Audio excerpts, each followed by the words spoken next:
This is the All Show. I'm Jon Rawl. Welcome into the All Southern program where we get a chance from time to time to talk a little books, and that's what we're going to do now as part of our Buy the Book feature.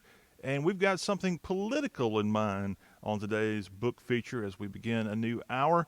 We have the author of Trump's Turn, Winning the New Civil War. And this author, talk about a Renaissance man. We're talking a Marine, an actor, a guy that goes around speaking all the time. And, oh, yes, by the way, he can write a book. Ed Brodow is our very special guest. Welcome into the Y'all Show, Ed.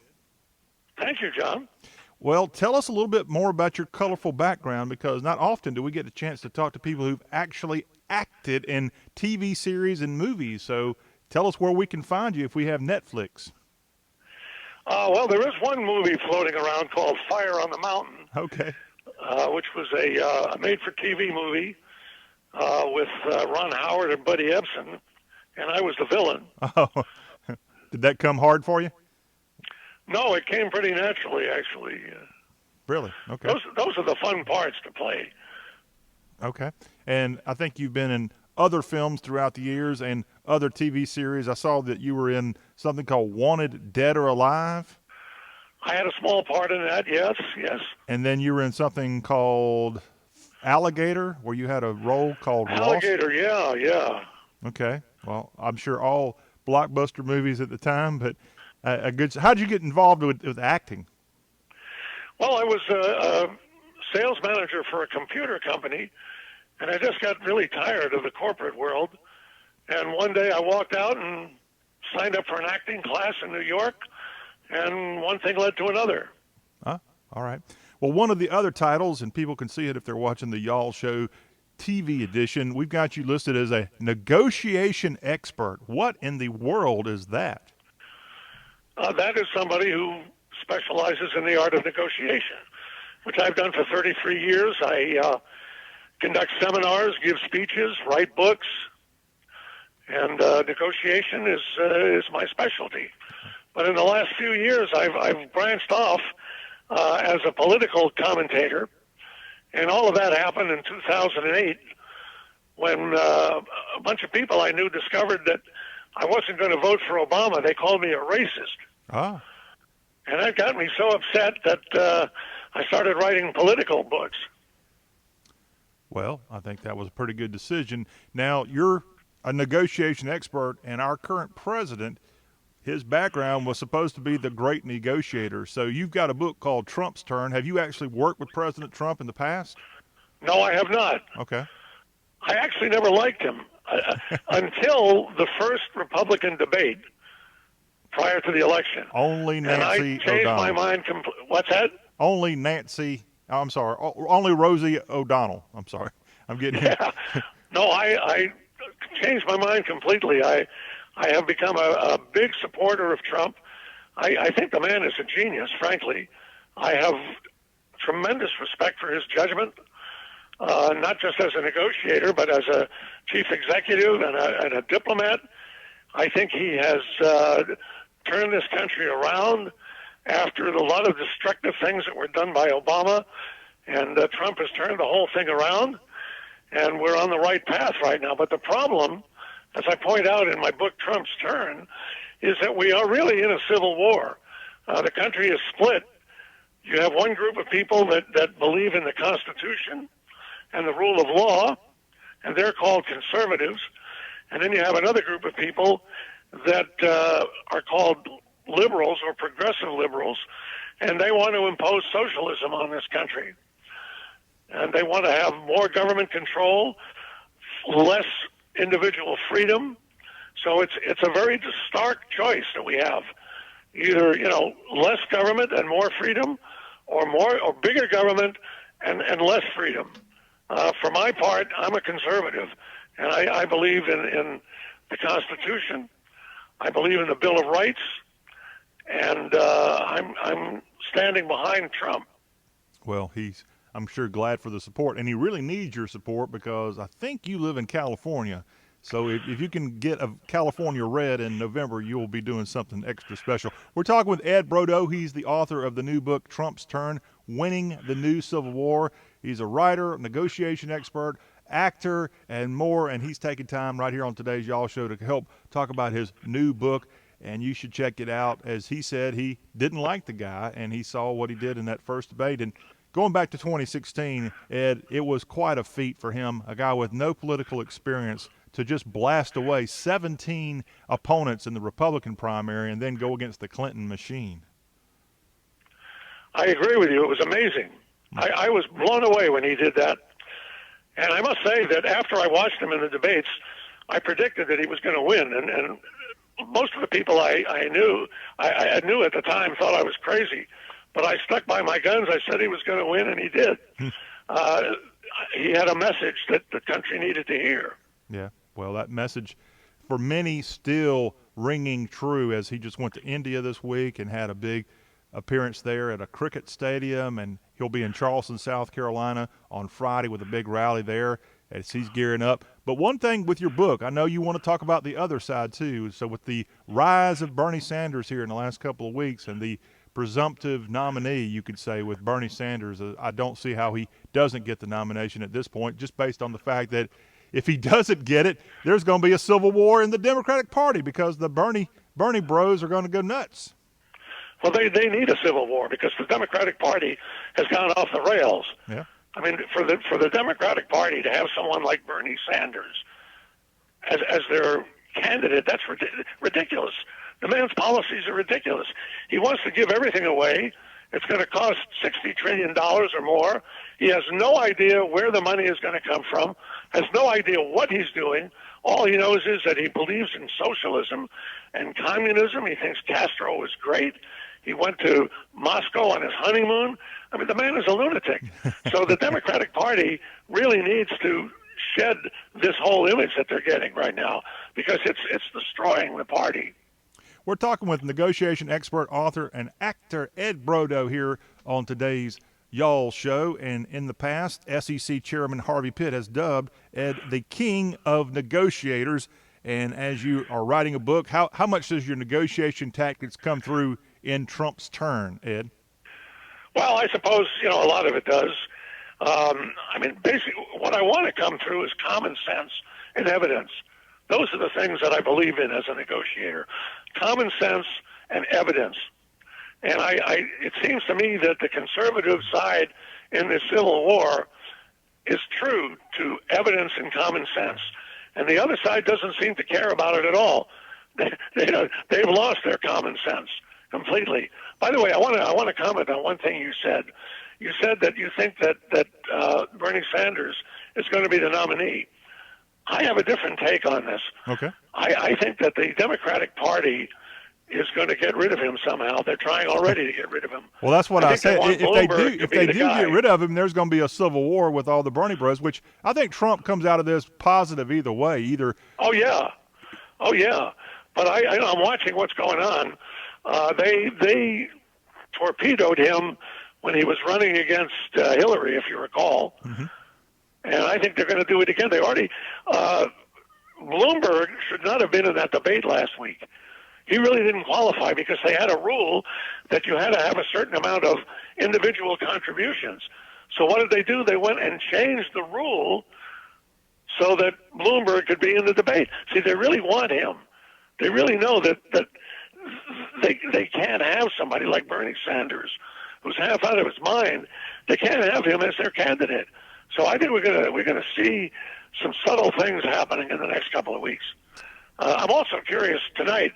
I want to see how Bloomberg does tonight in the debate. Yeah, well, because he was terrible last week. Well, maybe he can buy a few better talking points when he has more of these debates going forward. Ed, we are a show that's all about the South. We're called The Y'all Show. And you've got a book that uses that word that a lot of us here in the South still have issues with, Civil War. And you're a great negotiator. So let's go back in time. If Ed Brodow was around in 1861, how would you have negotiated the North and the South to keep the Civil War from happening back then? Well, you don't ask the easy ones, do you? No, I don't. That's why we're The Y'all Show. Well, I'll tell you. If Abraham Lincoln couldn't figure it out, I doubt if I could. That was a very, very difficult time in our country's history. And people think that, a civil war has to be a war with armies and people dying. But that's not true. The kind of civil war we have now is a war of ideologies, but it's a war nevertheless. And it's not geographical. It can happen friend to friend within families. I have a friend who is a conservative. His wife is a liberal. They scream and yell at each other all the time. So it's a very nasty situation.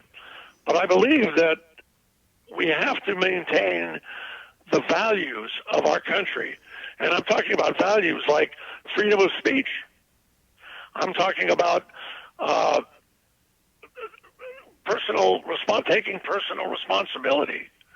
All of the values that we consider American values, meritocracy, as opposed to identity politics. And Obama tried to destroy all those values. And Trump believes in them. I believe in them. I believe that we need free speech. I believe that meritocracy, I believe that you should be judged based on how good you are, not based on what ethnic group you belong to or your race or your religion. These are things that people have fought for to maintain, and now the Democratic Party wants to destroy all of that. So I am a champion of the conservative constitutional republic that we have that has made us the envy of the world. Man, and I'm sure all this is covered in Trump's turn winning the new Civil War. Ed Brodow, our special guest here on today's Y'all Show. I'm Jon Rawl. Thank you for listening. Thank you for tuning in on this All Southern program as we feature authors like Ed from time to time giving their perspective on their new books. And again, this book is something you can find at Amazon.com, Trump's Turn. Also, go to his website is Brodow.com. And by the way, his last name is Brodow. I'm sure you people have people butcher your last name all the time, right, Ed? It's been going on my whole life. Brodow. Now, here in the South, especially Louisiana, they like the word bro. So bro, just think of BRO and DOW. And like Boudreaux. Like Boudreaux. Yes. Yeah. And we got By the way, you know where I came up with Trump's turn? No. Tell me. Well, I believe that Obama had 8 years to try to turn this country into a leftist country. Now it's Trump's turn.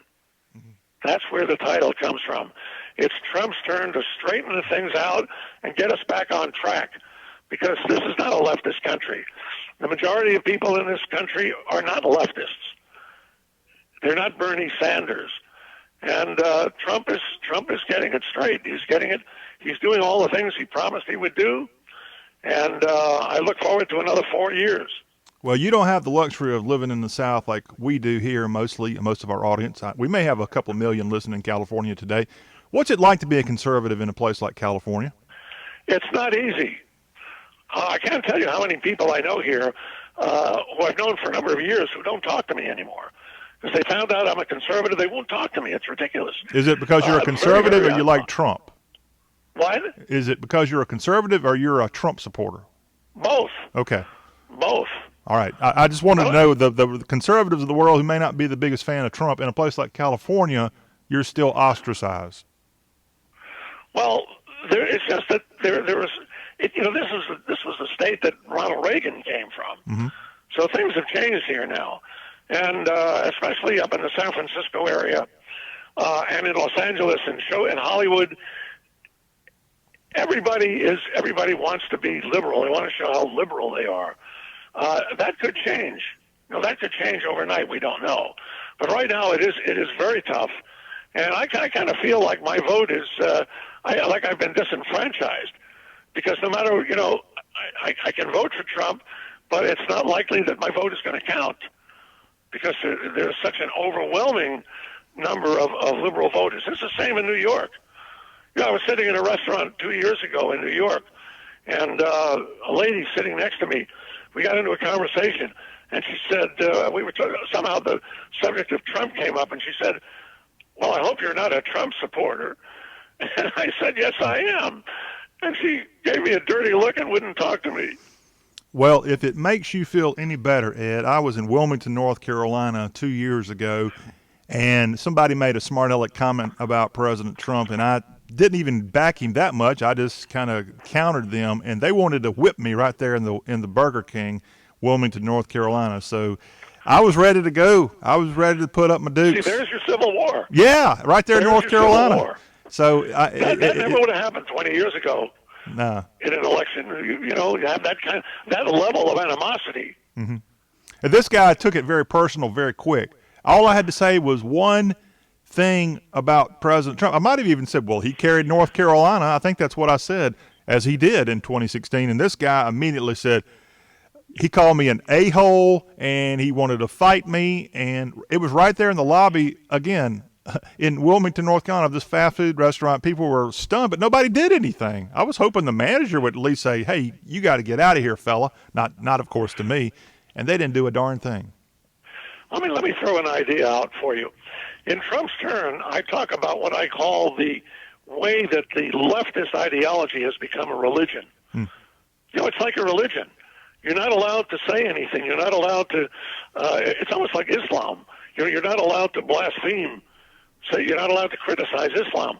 Well, in liberal circles, you're not allowed to criticize the liberal playbook. And you ran up against that. It has become on a level of a religion with these people, which is really unfortunate because it's not a religion, it's just politics. Well, you may call it liberal. I thought the guy might have been a little bit off. Maybe his elevator didn't quite go to the top floor. You might say that that's both the case in Trump's turn. I'm not really sure. Ed, thank you for coming on today's Y'all Show. It's been a pleasure talking to you, and we wish you the best of luck. You can go to Amazon.com and find Trump's Turn, Winning the New Civil War from author, actor, and negotiation expert Ed Brodow. Thank you again for your service in the Marine Corps, and we look forward to catching up with you down the road and turn California red here in a couple of months. Semper Fi. We've got more of the Y'all Show coming up after the break. It's SEC time. We've got the latest in Southeastern Conference basketball to pass along, and then some of the maneuvers in SEC football. We'll also get together and talk about the defection of a staffer on Nick Saban's Crimson Tide program heading to Athens. Oh, my goodness, what's that all about? All that's coming up as the Y'all Show with Jon Rawl, the general of all things Southern, as the show continues.